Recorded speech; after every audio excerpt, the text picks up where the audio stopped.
Plancha muna ako guys, katapos ko lang nag-dinner. Plancha muna guys. OFW life. Love you all guys.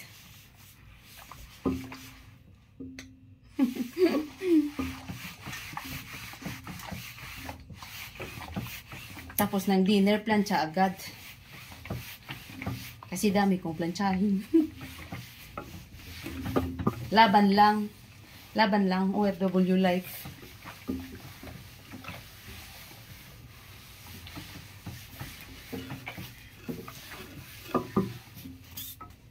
Dami kong pinalansya kasi, dami kong planchahin kasi Friday at saka Saturday meron kaming bisita. So, hindi ako nakapag-plancha. So, ngayon, ako mag-plancha.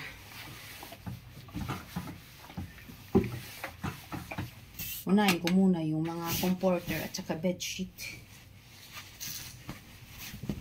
Keep smiling lang guys. Habang nagpa-plancha.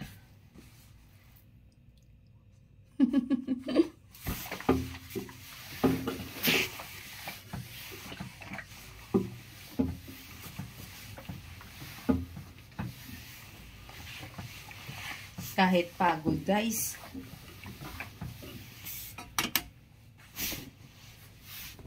Hindi susuko. Laban lang. Hanggang sa dulo ng mundo.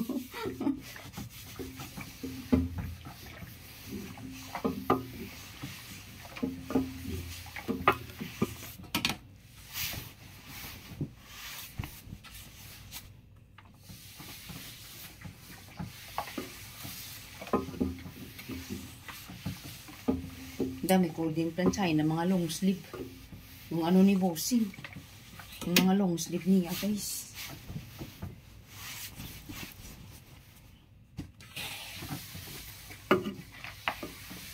Nice weather na dito sa Amman, Jordan.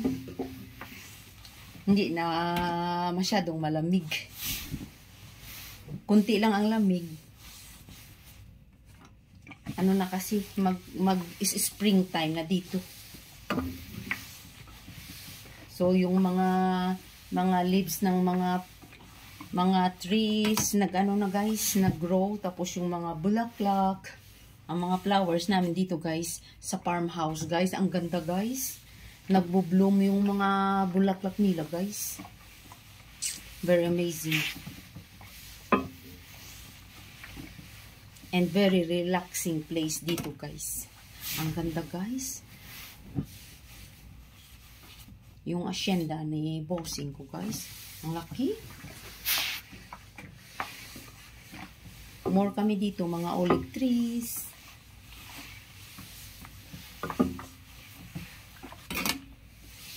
Olive trees is very healthy food.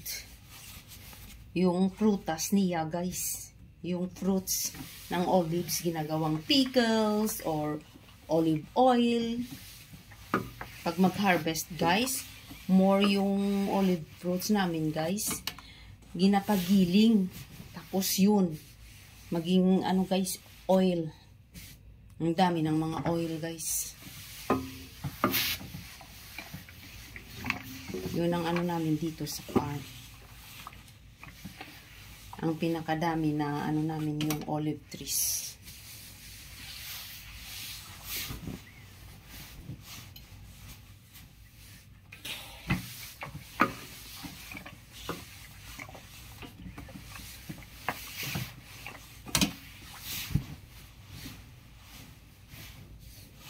Hindi ko kasi agad nakuha sa dryer ito yung ano, yung bedsheet. Tapos tingnan mo, naga-wrinkles ang ano niya. Mahirap lantsahin. Kailangan sana pagkatapos ng dryer, kunin agad para hindi siya mag-wrinkles. Pero hindi ko kinuha kasi syempre busy ako. So ito, mahirap lantsahin, nagre-wrinkles. Kung ano pa, parang ano bala, wrinkles, matanda na. Kung sa tao pa, wrinkles. So, Kailangan keep smiling para hindi magka-wrinkles. Diba guys?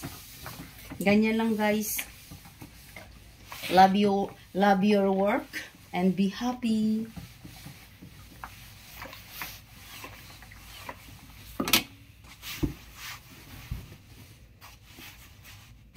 Okay guys. Love you all.